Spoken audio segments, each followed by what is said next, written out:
Jesús Chávez Parillo. Como bien ha dicho el doctor, soy docente de la Facultad de Enfermería, docente a tiempo completo, contratado. Y hoy día vamos a ver los motores de búsqueda.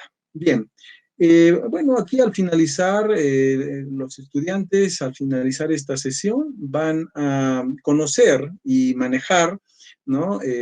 Los motores de búsqueda que nuestra universidad y que, digamos, es posible acceder a ellos gracias a el acceso que tenemos por intermedio de nuestra universidad. Bien, me gustaría comenzar con esta frase que creo que ayuda mucho a entender un poco de lo que se trata, una frase motivadora de Albert Einstein que dice, no necesito saberlo todo, solo tengo que saber dónde buscarlo cuando lo necesito. Y de esto más o menos es de lo que trata esta sesión. Es decir, que nosotros nos encontramos frente a una cantidad enorme, ingente, ¿no? Abrumadora de conocimientos, ¿no? Científicos que han hecho que, digamos, nos sea bastante difícil, por qué no decirlo, incluso imposible conocerlo todo. Así que lo que necesitamos es, digamos, apuntar bien en nuestras búsquedas a lo que queremos, al tema que queremos desarrollar. De tal manera que lo que tenemos que hacer es plantearnos algunas cuestiones iniciales para desarrollar temas de investigación que nacen, por ejemplo, de los diversos intereses que cada uno de ustedes tienen en base a la carrera que desarrollan, que van a desarrollar. Y entonces la investigación tiene muchos productos, ¿no? Que genera. Dentro de ellos están los trabajos académicos, los trabajos científicos, están los artículos de revisión, las tesis, ¿no? Las investigaciones académicas, en fin, una gama amplia de productos de la investigación. Todos ellos deben contener información científica de alto nivel. Entonces, una de las formas para garantizar que contenga esta información es emplear sitios digamos, en la red que nos den esa certeza, ¿no? Esa seguridad de que estamos utilizando buena información. Entonces, podemos comenzar señalando algunas preguntas norteadoras, algunas preguntas orientadoras que nos pueden ya dar una idea de cómo empezar a hacer nuestras búsquedas para elaborar estos productos de la investigación.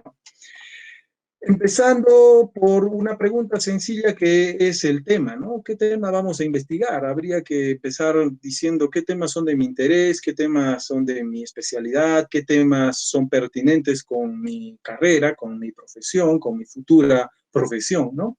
Entonces, con esta primera pregunta ya vamos delimitando un poco nuestro interés hacia lo que vamos a buscar. En segundo lugar, ¿qué preguntas, qué palabras sintetizan ese tema?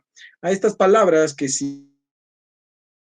sintetizan o los temas que vamos a investigar, les vamos a llamar keywords o palabras clave, ¿no? Keywords en inglés o palabras clave en español, que son aquellas unidades de significado lingüístico que al colocarlas en los motores de búsqueda, en estas plataformas, en la red, nos permiten obtener como resultado de esa búsqueda información a través de productos como artículos, como revistas, como, en fin, una serie de otros, digamos, justamente, ¿no? Formatos en los que la información científica se vierte.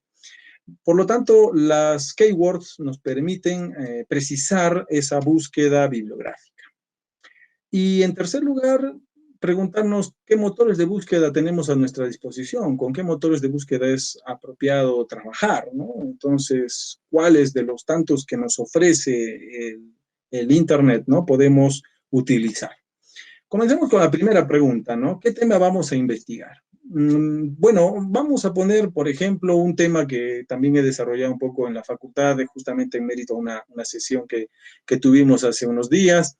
Y el tema, digamos, que se había prefigurado era el de la vacunación y la COVID-19, ¿no? Este problema serio, tan grave que nos aflige a todos como humanidad entera, ¿no? Entonces, podría ser otro tema, ¿no? Cualquiera digamos, de los que ustedes decidan. Vamos a poner este para, digamos, hacer efectiva esta práctica, ¿no? Entonces, diríamos, la vacunación y el COVID-19. Ese es el tema que nos interesa. Entonces, de este tema nosotros podríamos extraer ya las palabras clave. ¿Qué palabras clave podríamos extraer? Pues, por ejemplo, de aquí podríamos extraer vaccine, en inglés, que quiere decir vacuna, y COVID-19, ¿no? Que es el equivalente en inglés y en todos los demás idiomas, ¿no? Entonces, digamos que ven, no es tan difícil empezar ya trazándonos un tema, ¿no? Trazándonos un tema. Seguidamente, veamos un poco las palabras clave, ¿no? O keywords. ¿Qué son estas palabras clave? ¿A qué se refieren específicamente? ¿Qué límites y qué alcances tienen?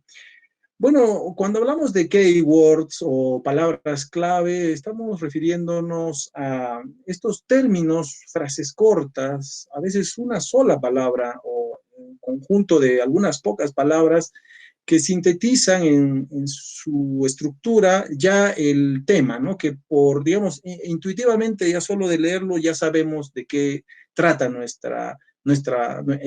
tema que nos interesa. Entonces, estas palabras clave, estas frases cortas, las elegimos nosotros, los interesados en hacer la búsqueda, ¿no? Podríamos llamarnos nosotros los investigadores, ¿no? Los que hacemos investigación, ¿no? Todos los que pertenecemos a la comunidad universitaria. Entonces, hay aquí, sin embargo, algo que es necesario señalar, que estas palabras clave ayudan mucho a hacer las búsquedas, pero hay una limitación, que muchas veces seleccionamos términos que a nosotros, desde nuestra perspectiva, desde el lugar en donde estamos, nos parecen totalmente claras y sencillas, ¿no? Digamos, útiles para hacer las búsquedas. Pero cuando las colocamos en los motores de búsqueda, no obtenemos éxito, digamos, al momento de obtener resultados. Es decir, en otras palabras, no tenemos resultados. No hay, ¿no? Artículos ni otros productos de la investigación que nos retornen, ¿no? Luego de hacer las búsquedas. Esto se debe básicamente a que hemos utilizado palabras que en el ámbito, digamos, de investigación a nivel internacional no se usan, ¿no? Son términos que, como decíamos en algún momento en una clase anterior, ¿no? Que haciendo una analogía con el lenguaje común, una cosa es hablar en jerga y otra cosa es hablar en el lenguaje oficial que, por ejemplo, está reconocido por la Real Academia Española, ¿no? Los términos que aquí le llamaríamos localismos, o sea, los términos que aquí nos comprendemos en nuestra ciudad, no necesariamente son comprendidos en la capital o en otro país, incluso cercano, vecino nuestro, y con mucha mayor razón si se trata de términos en otro idioma. De tal manera que existen palabras clave o keywords que no son reconocidas, ¿no? Entonces, para ello existen los famosos descriptores. Los descriptores son una especie de palabra clave reconocida internacionalmente, cuya garantía está en el hecho de que al ser reconocidas por la comunidad científica, los descriptores sí van a darnos muchos resultados a cambio, ¿no? O sea, los investigadores usan estos descriptores, estas palabras clave reconocidas, y hacen investigación usando estas palabras clave, ¿no? Estas palabras clave llamadas descriptores. Y uno se pregunta, ¿dónde se encuentra? ¿Cuál es el diccionario de estas palabras clave llamadas descriptores? O sea, de estos términos reconocidos internacionalmente. Pues se encuentran en unos diccionarios que, bueno, por llamarlo de un modo, los diccionarios, se llaman tesauros. Los tesauros son estos, diríamos así, entre comillas, diccionarios de términos científicos reconocidos. Al menos en el campo que digamos, que tiene alguna relación entre su carrera y la nuestra en biomédicas, hay al menos dos importantes, ¿no? Por un lado está un tesauro que se llama MESH y que lo vamos a ver en un momento, y está otro de ciencias de la salud también, ¿no? Que utiliza la Organización Mundial de la Salud. Bueno, hay otros tesauros para carreras, digamos, un poco más alejadas del ámbito de la salud, ¿no? Por ejemplo, para ciencias puras, la física, la matemática, por ejemplo. Pero digamos que la química y las ciencias biomédicas, ¿no? Dentro de ellas la enfermería, la medicina, comparten, ¿no? Algunos, digamos, campos en común. Así que podemos utilizar tranquilamente estos tesauros también para hacer búsquedas en química. Bueno, entonces deberíamos privilegiar estos tesauros para hacer nuestras búsquedas y buscar ahí los descriptores.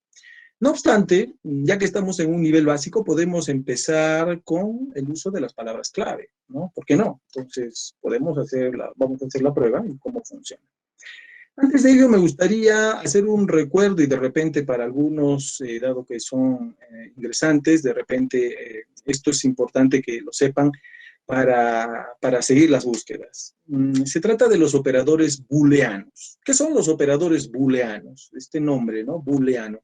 Viene del apellido de un famoso matemático inglés, George Boole, ¿no? George Boole, que digamos, fue a inicios del 900, ¿no? O sea, del siglo pasado, quien, vamos a ver, axiomatizó un poco y redujo la teoría de conjuntos a la lógica y nos dio al menos para la investigación 3 operadores que sirven para hacer buenas búsquedas. Lo usamos no desde el punto de vista tan matemático, sino para las búsquedas.